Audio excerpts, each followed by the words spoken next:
Nike Ardila telah menjadi pusat perhatian banyak orang sejak kecil. Mungkin ini yang menjadi salah satu ciri-ciri akan adanya mega bintang di negeri ini. Lalu seperti apa cerita Nike kecil yang begitu menarik perhatian banyak orang ini? Dan berikut kisah selengkapnya.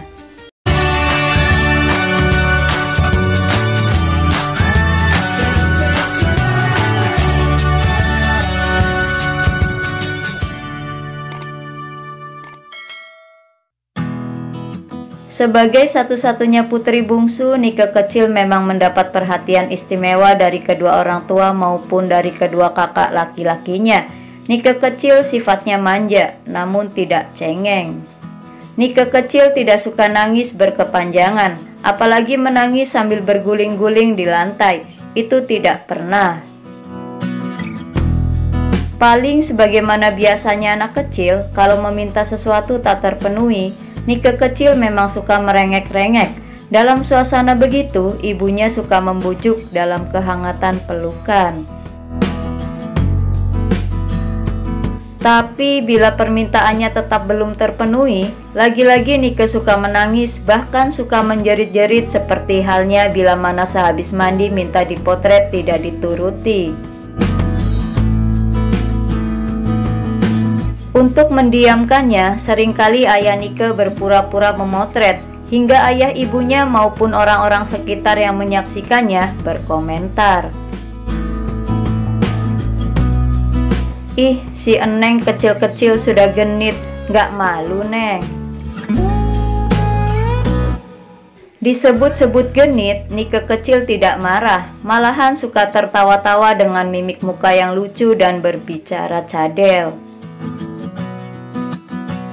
Sikap atau bawaan Nike kecil tadi kemudian terbawa pula sampai usia remaja. Itu wajar, karena Nike memang satu-satunya perempuan dari kedua kakaknya yang laki-laki. Lagi pula ia sebagai bungsu kesayangan segenap keluarga.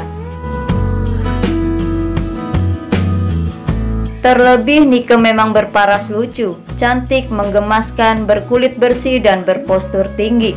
Ditambah pintar menyanyi. Menginjak kelas 5 atau 6 SD sudah nampak seperti remaja SMP atau SMA.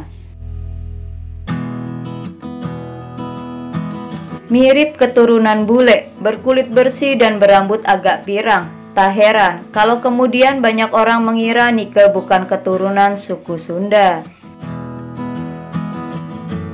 Malahan di hadapan keluarga sering orang dengan nada berseloroh dan bercanda berkata, dulunya si Eneng mungkin bayi salah ambil, tertukar dengan oroknya orang bule. Mendengar ucapan tadi, segenap keluarganya cuma tersenyum-senyum bangga. Ternyata Nike Ratnadila, putri kebanggaan dan kesayangan itu, membuat banyak orang kesemsem. Dan kebanyakan orang yang bertandang ke rumahnya, kemudian memang suka bertanya-tanya, kenapa Nike yang panggilan kesayangannya si Eneng itu lain dari yang lain, tidak seperti orang Sunda pada umumnya. Mojang-mojang Bandung umumnya memang dikenal gelis, tapi gelisnya Nike lain. Cantiknya mirip keturunan orang asing. Sisi lain dari alam yang tidak kasat mata yang dipercaya banyak orang itu memang ada. Seperti yang pernah dikisahkan oleh ayahnya, saat Nike masih dalam kandungan, datang orang bule meminta diislamkan. Ketika itu, keluarga dan kedua orang tua Nike masih tinggal di kawasan Jalan Kebonsiri, Bandung. Di samping sebagai karyawan PJKA, ayah Nike pun sebagai ketua RW atas permintaan warganya yang orang bule. Ayah Nike mengabulkan untuk mengislamkannya. Tapi aneh, saat Nike lahir ternyata berparas cantik. Raut muka mirip ayah ibunya dan kedua kakaknya. Namun sekilas wajah Nike mirip dengan orang bule. Kisah lain diceritakan pula, dulu di rumahnya yang berada di kawasan Kebonsiri, sebagian dikoskan pada para pramugari PJKA. Tentu mereka anak-anak kos itu cantik-cantik. Lihat pramugari-pramugari yang cantik itu, sang ibu yang kelak melahirkan Nike Ardila pun bicara ke suami, kelak punya anak perempuan yang cantik, seperti para pramugari itu. Karena keinginan itu, segala usaha pun dijalani, termasuk dengan cara pancingan, seperti saran dari orang lain. Dan ketika salah seorang saudara melahirkan anak perempuan, anak itu kemudian diasuhnya sampai berusia 6 bulan. Ternyata betul, tak lama tante mengandung si Eneng, dan selama kehamilan sampai persalinan semuanya lancar, termasuk rejeki juga tambah lancar. Demikian tutur ibu Nike yang biasa disebut tante oleh orang-orang luar yang dekat dengan pihak atau keluarga Nike.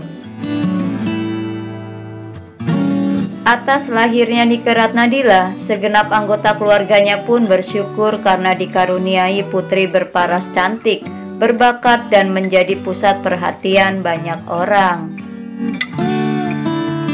Bayi mungil Nike pun tambah berkembang dan kemudian diketahui memiliki bakat menyanyi, konon seperti yang dikatakan oleh Nike Ardila ini.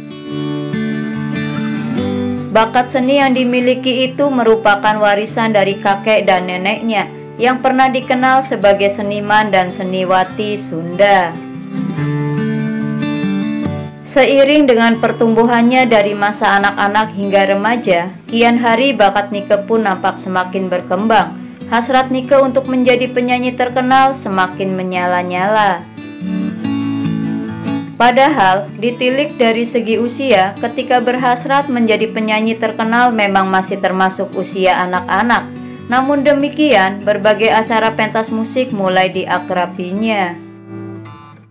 Dari mulai tingkat RT, RW, kelurahan, kecamatan hingga kabupaten, bahkan sampai keluar Bandung mulai dijelajahi Nike kecil, tapi sudah berpostur remaja. Dan atas saran dari orang lain, Nike pun dimasukkan ke HAPMI atau Himpunan Artis Penyanyi dan Musisi Kota Bandung pada tahun 84. Nike menjadi salah satu murid di antara sekian banyak murid olah vokal tingkat anak-anak. Oleh para pengurusnya, Nike kecil begitu disayang karena cepat akrab dan dinilai pintar menyanyi. Hubungan orang HAPMI pun seperti keluarga dengan keluarga Nike. Mereka sering berkunjung ke rumah Nike. Soal pengalaman menyanyi bagi Nike memang bukan barang baru, tapi seperti pernah dikatakan oleh Nike sendiri, pertama kali manggung di kota Sumedang. Waktu itu Nike masih kelas 3 SD. Saat dipanggil supaya naik ke panggung, grogi juga sampai terasa deg-degan. Tapi sekarang sih udah enggak dong, ungkap Nike sekitar 8 tahun yang lalu di rumahnya. Dari sejak kecil sampai masuk TK, Nike sudah gemar menyanyi. Lagu kesukaannya kalau nyanyi di depan kelas, suka nyanyi lagu Naik Delman dan lagu Balonku. Tutur ibunya suatu ketika saat berbincang. Bahkan katanya pula, kalau disuruh menyanyi tak pernah malu-malu, langsung mau lalu naik ke meja, menyanyi sambil pegang-pegang payung, seperti penyanyi yang sedang memegang mic, meniru-niru penyanyi yang suka ia lihat di televisi.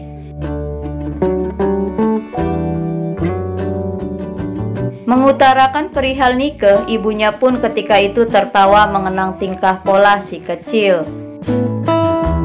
Selain ketika masa usia TK sering menyanyi, hasil pengarahan guru-gurunya, diam-diam Nike kecil pun suka nonton acara musik TVRI Pusat di Jakarta. Tak sebatas acara musik lagu anak-anak saja, tayangan musik artis-artis kondang pula sering ia simak. Demikian pula terhadap kaset-kaset lagu pop tahun 80-an. Tanpa disadari, dunia musik kian melesat dalam jiwa si kecil Nike. Tak aneh memang kalau kemudian Nike pun suka membawakan lagu-lagu pop seperti lagu milik Iis Sugianto, ciptaan Rinto Harahap, yang berjudul Jangan Sakiti Hatinya. Dan orang-orang sekitar yang mendengarkannya pun semakin gemas. Nike kecil yang pintar menyanyi, yang berparas cantik, lucu, dan periang ini semakin menjadi pusat perhatian dimanapun si kecil itu hadir.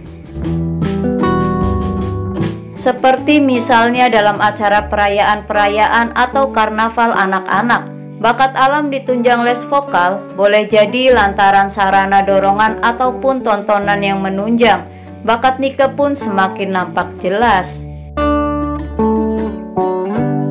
Salah seorang pemain musik teman dekat ayahnya tertarik ingin membina Nike kecil. Tak disebut-sebut siapa nama pemain musik tersebut. Tapi menurut pengakuan sang ayah, Nike mulai dilatih menyanyi secara serius dengan iringan gitar. Ternyata Nike mampu membawakan 1-2 lagu dengan lancar dan lantang, tanpa merasa canggung.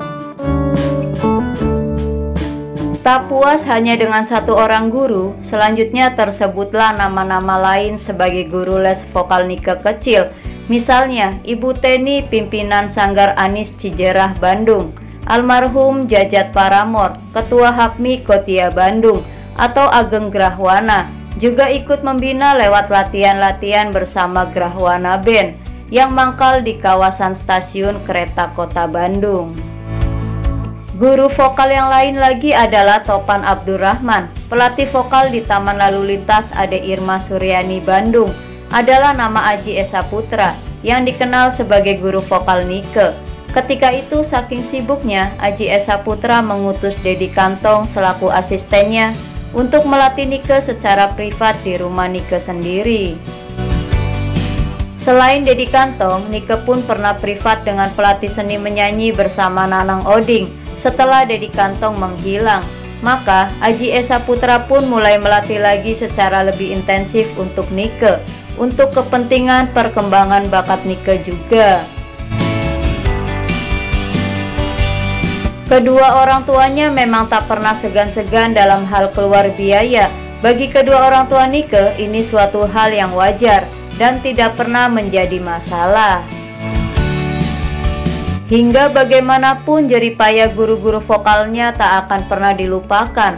Menguji kemampuannya dalam hal menyanyi tercatat mulai tahun 84. Nike kecil mulai berani mencoba ikut lomba menyanyi.